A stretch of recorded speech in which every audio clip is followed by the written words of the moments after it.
Што значат новите кредити за македонската економија и за бизнисот? Дали заемите од Велика Британија и Унгарија можат да донесат нов развоен бран или зголемена фискална зависност? Какви се условите за водење бизнис денес и што очекува приватниот сектор од новиот гувернер на Народната банка? На овие теми во Аргумент Плюс денеска разговарам со Миле Бошков од Бизнис конфедерацијата на Македонија. Добар ден, добре дојдовте во нашето Добро ве најдов. студио. Благодарам. Најавев дел од темите кои што ќе се обидеме во следните 20 на минути да ги поминеме, бидејќи тие на некој начин значат или може да значат нови услови за стопанисување, кои што може да бидат добри и квалитетни, но и не мора, доколку се разбира не се остварат некои предуслови за тоа. Ајде да почнеме со она што денеска се случи, тоа е се потпиша тој договор со Велика Британија, кој што во основа значи една рамка за посериозно инвестирање пред се во инфраструктурата, според она што досега е достапно како податоци. Што бизнисот очекува и може да очекува од тоа? Прво ми доаѓа на ум дека владата се откажа од концептот на јавно-приватно партнерство во инвестирање во јавни капитални инвестиции од карактерот на јавно-приватно партнерство. Тоа значи дека одговорноста е целосно на владата и на системот на регулирање, системот на отчетност, транспарентност и спроведување на сите постапки. Од планирање до јавните набавки и до изработка или пак и испорака на тие објекти. Не сакам да звучи дека во овој случај со толку многу пари владата ќе биде конкуренција на приватниот сектор, бидејќи приватната иницијатива мора да биде двигател на економски развој, без оглед на тоа што Македонија треба да инвестира, има потреба, неопходна потреба да има инвестиции од јавен карактер, кои се во доменот на собственоста, така ќе го наречам тоа, на владата.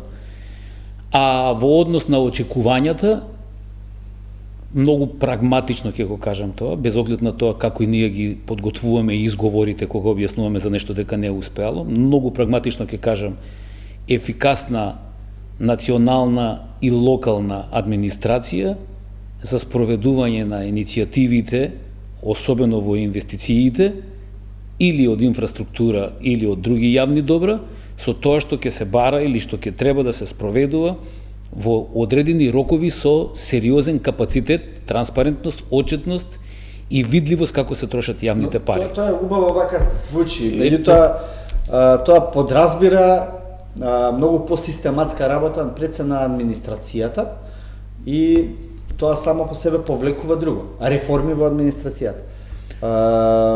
Неколкумина експерти со кои што зборував и во ова студио велат Македонија нема капацитет да ги изоди на тој начин овие тешки милиарди што се најавени како своевиден инвестициски циклус. Или нема, или ќе треба сериозно да се потруди да ги направи.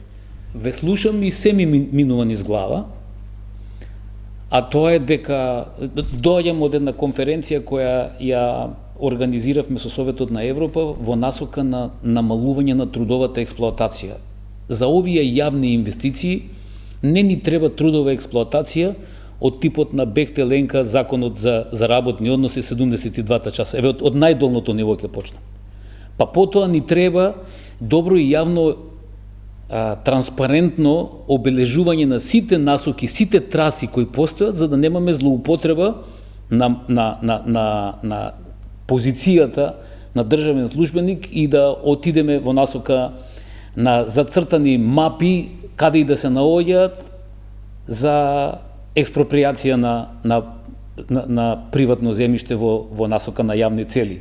Па потоа ни треба експерти, архитекти, инженери кои ќе треба да го нацртат, ќе треба да го воведат во книгите, ќе треба да биде транспарентно и јавно читливо обезбедено за да не нарушува било какво ниво на собственост и на ингеренција и на право, и потоа тоа ќе треба силно со добри инженери и со добри менаџери тоа да се спроведува во рокови, за да не плаќаме дополнителни казни и камати. Ете тоа така некако звучи, за тоа ни треба луѓе и за тоа ни треба најважната, ни треба верба и цивилизацијски и демократски капацитет дека не мора се да помине преку нас. И не мора се моите да го направат тоа. Дури и ние на почетокот на оваа влада, низ иницијативата за промена на законот за јавни набавки, каде што основата ќе биде отворен пазар за секој понудувач, го мислам тоа и за сега. Дека цената на чашава вода кој ќе пие работникот на изведба на болницата во Штип ќе биде иста како што чини во Грција, во Бугарија, во Македонија, во Финска, во Данска, според квалитетот и според содржината и безбедноста и сигурноста на таа чаша вода. Да не зборам за сите оние останати материјали или потреби кои ќе треба да се набават и да се вметнат и да се користат. Да, според одредени проценки, 20 до 30% од вкупните јавни набавки во нашата земја годишно се одлеваат на таа веќе фамозна корупција. Значи ли ова дека мора да се отворат рефлекторите врз тој систем на јавни набавки за да се спречи? Мораме ние да се реформираме. Не можеме постојано да додаваме медицински, ќе се изразам, разни медикаменти кои имаат суштинско значење за промената на болката, а на крајот повторно пациентот не умира, или наспроти да земеме корените да се промениме, затоа што се очекува тоа да го направиме. И не можам да ја прифатам, никако не можам да го прифатам изговорот дека сите овие јавни набавки, ќе го препознае директорката Маре Богева ова, сите овие јавни набавки кои ги спроведуваме со 30-50 лица, дека не може да се спроведат на начинот на кој они го замислуваат, затоа што немаме доволно кадар. И менаџерот и директорот ќе тропне на врата ка својот министер, во овој случај во министерот за финансии или министерката за финансии, и ќе најави дека за ова нешто, заради добробит на сите, ќе треба да имаме 150. Не може да не ми текно како се вика зборот за тие службеници во бирото за јавни набавки, кои ќе ја спроведат, мониторираат и на правилен начин ќе ја спроведат целата таа јавна набавка со контрола на сето тоа. Еве, веќе една година во Македонија имаме нова влада практично. Се сменили нешто во условите во оваа една година? Се зголеми ли оптимизмот? Нели, секои избори треба да донесат нов оптимизам за сите, се разбира, меѓутоа еве за бизнисот кога зборуваме. Имаме ли олеснет пристап, услови и работа за бизнисот? Во олеснет пристап за финансии, унгарскиот кредит и моменталните услови во банките навистина олеснуваат до полесно доаѓање до пари. Не, до обемот на доаѓање на пари. Леснотијата на доаѓање до пари си бара одредени процедури, во некои случаи ние велиме дека се конзервативни, меѓутоа обезбедуваат голема сигурност и кај банките, а веројатно и ги одвраќаат тие кои сака да направат криминал со намерното пропаѓање на компаниите да не го прават тоа, бидејќи има услови во кои може да бидат препознаени врз основа на капацитетите за утврдување на ризик. Но има една друга работа. Се уште ние сакаме да бидеме еднакви во привлекувањето и во поттикнувањето на бизнисот. Се уште еднакви со сите инвеститори. Кампањите кои се прават... Домашните бизнисмени бараат еднаквост во... Точно е, го разбравте тоа. Сакаме да бидеме еднакво третирани, сакаме да бидеме еднакво поттикнати и сакаме да бидеме конкурентни. Добро, затоа и се отворија, нели, затоа дојде унгарскиот кредит, 250 милиони евра за компаниите директно, други 250 милиони преку општините повторно треба да се вратат во компаниите за работа. И сега го имаме овој најнов кредит со 2,2 милиарди евра со најава за наредните 4 години, пред се во железничката инфраструктура и во изградбата на болници. Значи, олеснет пристап до капитал постои. Точно. Тоа го зборам. Треба да се работи на олеснување на процедурите за добивање или на поеднакви услови за добивање на поеднакви услови за добивање на и непроменливи услови. Може да се сетите предвидливост. Апсолутно ни треба предвидливост, бидејќи знаете кога се најавуваше кредитот од Унгарија и во тој момент требаше да околу поголем број, да не кажам бројка, меѓутоа поголема бројка на компании да учествуваат во аплицирањето за проектите. Меѓутоа анализата покажа, а ние познавајќи ја состојбата покажа дека ние немаме 200 или 300 потенцијални бизниси кои ќе аплицираат на бизниси и инвестиции од €1.000.000. Немаме. Затоа во ОД беше зголемен обемот на кредитите за компаниите. Ние тоа мораме да го знаеме и ние тоа мораме да го кажуваме. И затоа можеби од испитувањето на теренот видовме дека ние не можеме, малите и средните компании немаат таква моќ да инвестираат во одредени бизниси. А тоа е се во насока на немање капацитет на потикнување на малите и средните бизниси. Без оглед на тоа што еве моментот ја градиме првата верзија на новата стратегија за развој на мали и средни предпријатија, меѓутоа оваа предвидливост и овие услови дека малите и средните ќе треба да добијат еден посебен третман, тоа треба да го видиме и во наредните години во насока на пристап на капитал за подобро подигнување. Тоа го барате пред се од банките или од владата како можност за создавање на услови? Од владата го бараме како можност за создавање на услови. Ја имаме стратегијата за да ја коментираме деновиве, меѓутоа мораме да ја прочитаме и мораме консензуално да донесеме да видиме дали оние што се мали и средни имаат капацитет да го прават тоа што е напишано и дали можеме воопшто да се надеваме дека ќе имаме поддршка во таа насока. Не сакам да изоставам, да кажам дека можеби ќе треба да искочиме со предлози до владата дека одредени даночни решенија ќе треба да се менуваат. Бидејќи, например, од данокот на добивка. Знаеме дека е регулиран, знаеме дека може и да се избегне кога ќе се реинвестира, меѓутоа во одреден период на ново формирани компании или на брзо растички компании или на компании кои постојат 30 години, да кажеме, дека можеби ќе треба да бидат на некој начин олеснети, да не кажам субвенционирани, бидејќи досадни сме со субвенционирањето, да бидат олеснети за да можеме да им гарантираме одржлив развој. Како гледате на законот за краткорочно вработување кој што пред неколку дена беше усвоен во собранието, со оглед на тоа што и недостаток на работна сила дефинитивно постои, особено во одредени сектори? Ние, како засегнато Сдружение на работодавачи дел од социјалното партнерство, гледаме како можност за добро регулирање на пазарот на трудот и за намалување на сивата економија. Мора да им објасниме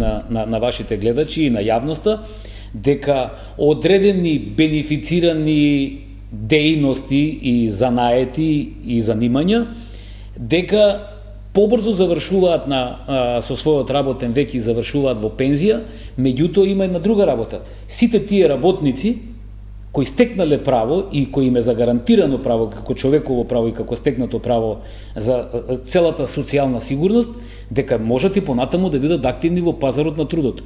Тој дел ни треба да го објасниме дека може да бидат активирани, регистрирани, да бидат легални, да добиваат надокнада на легален начин, да придонесуваат со персоналниот данок на легален начин и да не ги изгубат стекнатите права. Не зборам само за пензионерите, говорам и за примателите на социјална помош и така натаму.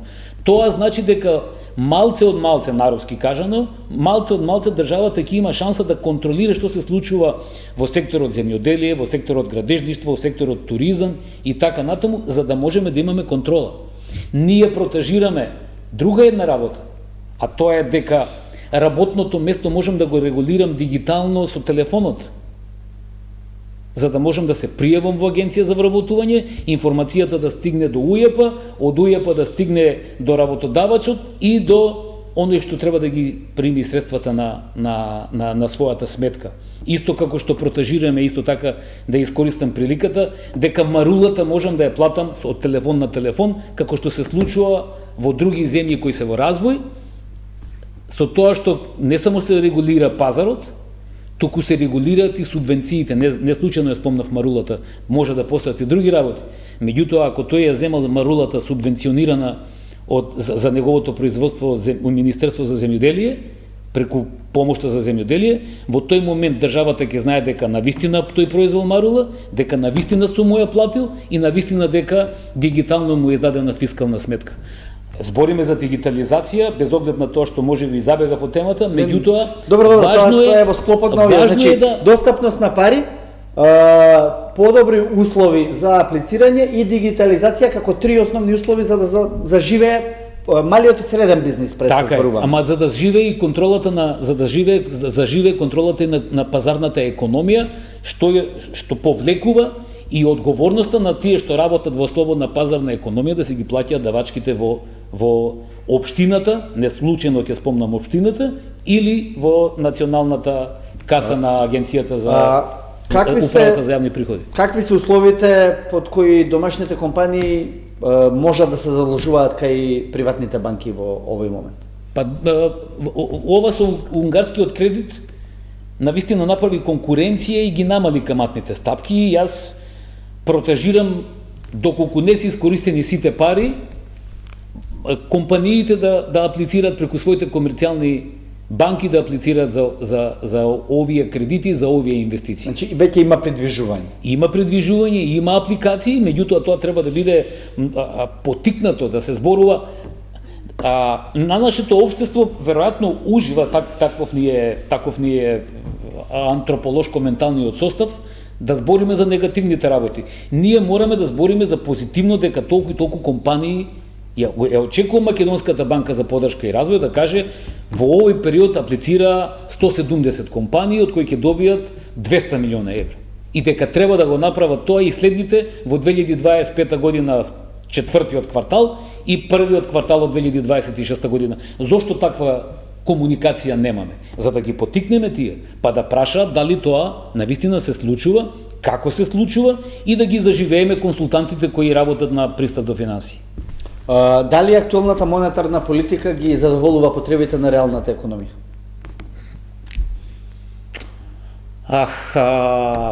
Парите ни се стабилни. Ајде ќе го споменам и курсот на денарот. Да, парите ни се стабилни, па да. Години се зборува дека е превисок и така натаму.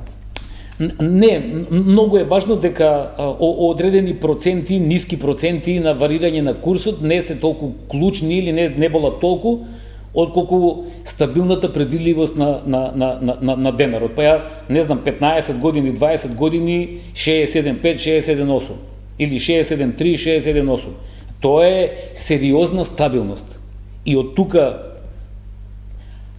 контролата врз монетарната политика како еден столб, како едно сидро за стабилна економија ја имаме. Но економијата, производството со ползечки стапки нагоре, 2-3% годишно и така натаму. Ама тоа не зависи од монетарната политика, тоа зависи од нашето извозот зависи се разбира. Зависи од нашето незнаење на освојување на туѓи пазари. Ние не знаеме да си ги обележиме. Добро, како би се бореле на туѓи пазари со Кина, например? Па еве баш добро што ја спомнавте. Еве баш денеска прифатија еден наш производ од кондиторската дејност, од кондиторската дејност, каде што видовме дека таа компанија може да производи производ на политанки се во прашање, кои ги задоволуваат потребите, пазарите и стандардите за тоа население. Ако ние знаеме да ги истражиме вкусовите на нашите нови стратешки партнери британците, и таму ќе однесеме на политанки, а може и ракија, познавајќи дека имаме подобра ракија од нивното виски. Зошто да не го направиме тоа? Не значи дека само монетарната политика е двигател на економски раст. Туку самата економија и овозможувачката средина ни дава да можеме ние да бидеме конкурентни на пазарот и да ги освоиме новите пазари. Тоа што ни каснат нас возовите за извоз на одредени стоки во рамки на коридорот 10, тоа не е кривица на македонската бизнис заедница, него тоа е на овозможената средина креирана од политиките, на тој што ги креира политиките и што ја овозможува таа инфраструктура да биде да биде брза и флексибилна. Не сакам веќе да говорам дека камионите, транспортот од пристаништето од Солун ја заобиколува Македонија заради наши политички несоодветни одлуки во креирање на патарини, политики на патарини, во креирање на царински и логистички отежнување и во креирање на инфраструктура во лоши јавни набавки со дупки и со кривини и со успорување и со криени полицајци позади грмошки, наместо да бидат ротацијски обележени на патиштата за да гарантираат безбедност. Фативме и социјални прашања, меѓутоа е бизнис. Секогаш е бизнис во прашање. Ги гледаме оние емисиите на National Geographic, не можел камионот се превртел на автопат не знам каде, во Канада, во Германија и така натаму, и велат имаш 2 сата да го тргнеш камионот. А ние 12 години не го тргаме знакот дека се гради автопатот Кичево-Охрид, или пак 5 години делницата од Катланово до аеродром Петровец. Кај го има тоа? Таа одговорност мора да се истакне и да се бара. И тој кој не знае да работи, како и во приватниот сектор, како и во вашава телевизија, да не бевте квалитетен новинар, мислите дека ќе бевте тука денеска? Нема шанси. Треба да ја анимираме јавноста со сите наши обврски, на било кој начин. Новинари, доктори, политичари, работници, бизнисмени и така натаму. Какви очекувања имате од новиот гувернер, кој што се очекува да биде избран наскоро и најверојатно тоа е во името на Трајко Славевски? Да ја задржи стабилната политика и сидрото на референтните каматни стапки, за да можеме да имаме предвидлива економија. Да не ги губиме парите, додека сме произвеле одреден телефон или наполетанките што ги спомнав, другиот ден да не бидат обезвреднати и продадени за помалце пари од колку што сме ги произвеле. Просто кажано за јавноста или за да се сватиме подобро. Ви благодарам што бевте денеска гостин на ТВ Аргумент. Благодарам за поканата. Почитувани гледачи, тука е крајот на денешниот Аргумент. Останете и натаму со нашата програма. Пријатно.